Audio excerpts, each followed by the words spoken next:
O Bhagavad Gita consubstancia a revelação feita por Sri Krishna a Arjuna no campo de batalha, a fim de solucionar a sua confusão mental, e foi escrito pelo sábio Vyasa, que lhe deu a forma de uma narrativa feita por Sanjaya a Dhritarashtra, rei dos cegos Kauravas. Entre os textos sagrados existentes no mundo, o Bhagavad Gita é um dos mais populares. A sua popularidade é atestada pelo fato de que, depois da Bíblia, ele é talvez o texto sagrado mais amplamente traduzido. Curiosamente, ele se coaduna com os valores eternos e universais da humanidade, independentemente da origem religiosa ou étnica dos indivíduos. Na Índia, depois que o grande Shankara escreveu seus comentários sobre ele, inúmeros eruditos versados na filosofia Vedanta fizeram também suas interpretações a esse texto magnífico.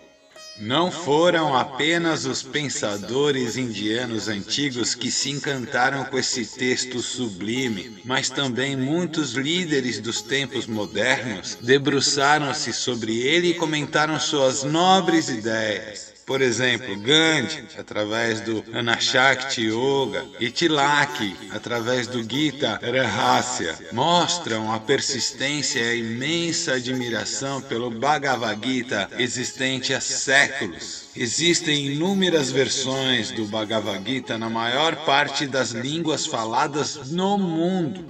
A tremenda atração exercida pelo Bhagavad Gita provém do fato de que ele versa sobre os problemas práticos da vida e contém lições que podem ser adotadas a fim de resolver os conflitos que afligem o ser humano em todos os tempos. Talvez isso explique por que motivo existem tantos indivíduos interessados neste texto sagrado, inclusive com inúmeros sites e links na moderníssima internet. Algumas opiniões relevantes sobre o Bhagavad Gita. Adi Shankaracharya: todos os indivíduos deveriam ler todos os dias pelo menos um trecho do Bhagavad Gita. Mahatma Gandhi: o Bhagavad Gita exorta os seres humanos a dedicar seus corpos, mentes e almas ao dever puro e não a se tornarem mentalmente voltados para o prazer ao ficarem à mercê dos desejos aleatórios e impulsos descontrolados. Einstein: quando leio o Bhagavad Gita e reflito de que forma Deus criou esse universo, tudo o mais parece muito supérfluo. Carl Jung: a ideia de que o ser humano é como uma árvore invertida parece ter sido corrente em eras remotas. Essa ideia vincula-se às concepções védicas, conforme nos mostra Platão em seu livro Timeu, no qual afirma: observem que não somos uma planta terrena, mas sim uma planta celestial. Essa correlação pode ser verificada naquilo que Krishna explicita no capítulo 15 do Bhagavad Gita.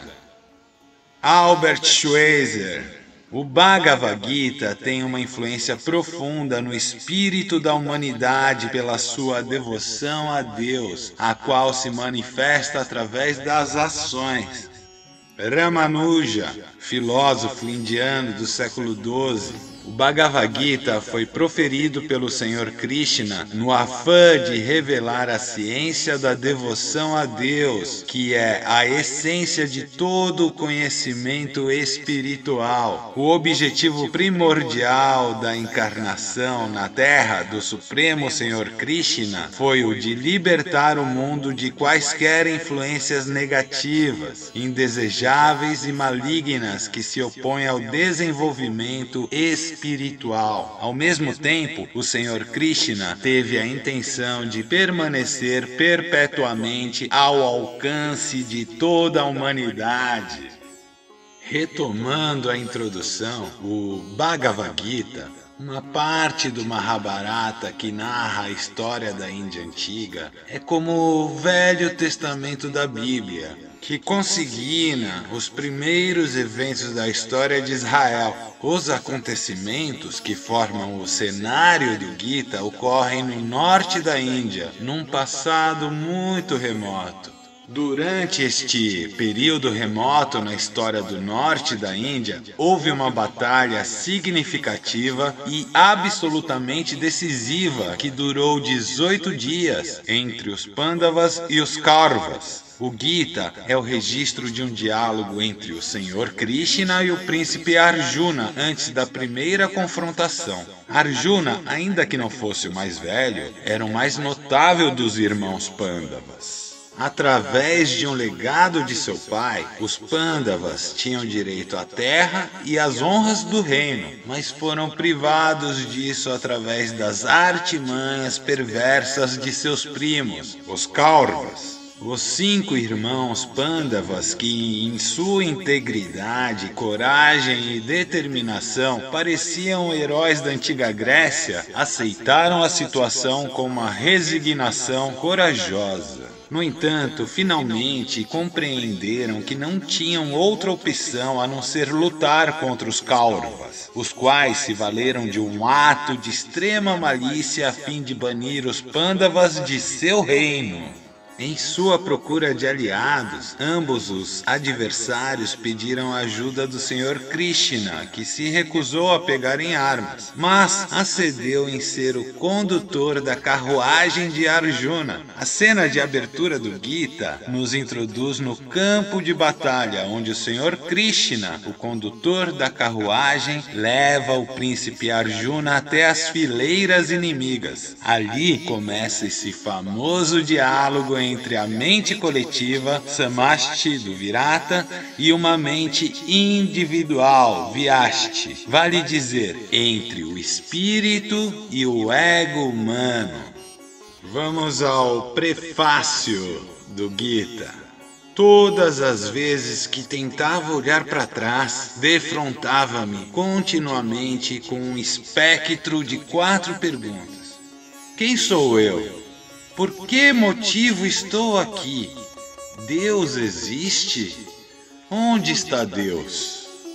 Não me restava nenhuma outra opção a não ser a de enfrentar o espectro. Até certo ponto, minha mente se acalmava quando refletia sobre a imagem que eu tinha de Deus na infância, como a figura do Senhor Krishna sentado majestosamente numa carruagem dourada puxada por 6 esplêndidos cavalos brancos e trazendo em suas mãos as rédeas que mantinham o controle de nós, pobres mortais. Todavia, o pensamento racional dos tempos modernos deixou de propiciar essa reflexão espiritual que daria respostas às minhas indagações. Tudo isso tinha de ser alguma lógica. Na medida em que se ouve o poderoso Senhor Krishna falar de karma, dharma e bhakti num só tom, tudo fica mais confuso ainda. Talvez isso seja verdadeiro em relação a todas as escrituras, dado que é preciso que se perceba aquilo que existe nas entrelinhas, pois, do contrário, cai-se numa confusão. O Gita descreve o estado iluminado de um yogi e seus atributos. A grande questão é como alcançar esse estado. A resposta tinha de estar em algum lugar. Alguém deveria saber qual era a resposta. Eu invejava os camponeses felizes que nada questionavam e, portanto, não tinham de sair à procura de respostas através da utilização de um arcabouço racional essencialmente limitado da mente humana. Talvez a resposta viesse para mim se eu me tornasse um asceta. Essa busca terminou subitamente, algum tempo depois, quando tive um encontro com Sua Santidade Shri Mataji Nirmala Devi, através da orientação simples e terna dada por ela. As histórias de minha infância que versavam sobre o Senhor Krishna, bem como sobre o Senhor Jesus Cristo e o Senhor Buda, adquiriram vida e o espectro que me atormentava desapareceu. Na medida em que vivenciei a experiência do Espírito, a fonte do verdadeiro conhecimento, o Gita pareceu deflagrar uma nova consciência, bem como um novo estado de ser, e começou a promover a conciliação de suas palavras com a realidade. No Gita, o Senhor Krishna concita os buscadores de todas as eras a descobrir a realidade, como se deve diferenciar o falso do verdadeiro. Havia chegado o momento de desvendar os mistérios com os quais os buscadores sempre haviam se defrontado. A semente tinha de ser lançada naquele tempo para que os frutos fossem colhidos agora, na nova era. O significado da vida é simples. No entanto, a mente humana tornou-se muito complicada para compreendê-lo. É surpreendente ver como a ausência de autorrealização, Atma Sakshatkar, a capacidade de compreensão de alguém pode se tornar completamente equivocada. Essa é a razão pelo qual o Senhor Cristo, o Senhor Buda e o Senhor Krishna insistiram em que deveríamos ter um segundo nascimento. De fato, o Gita foi escrito como uma descrição desse estado que os seres humanos precisam alcançar, e também é uma coletânea de ensinamentos para aqueles que já foram despertados. Essa grande síntese do Gita não deve ser vista como uma tradução literal do texto, mas como a essência da mensagem do Senhor Krishna.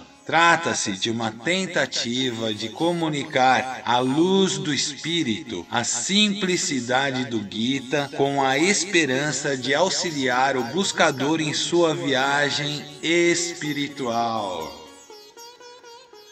Crédito baseado no prefácio de Gita Iluminado de Yogi Mahajan. Haribol. Seja salvo por si.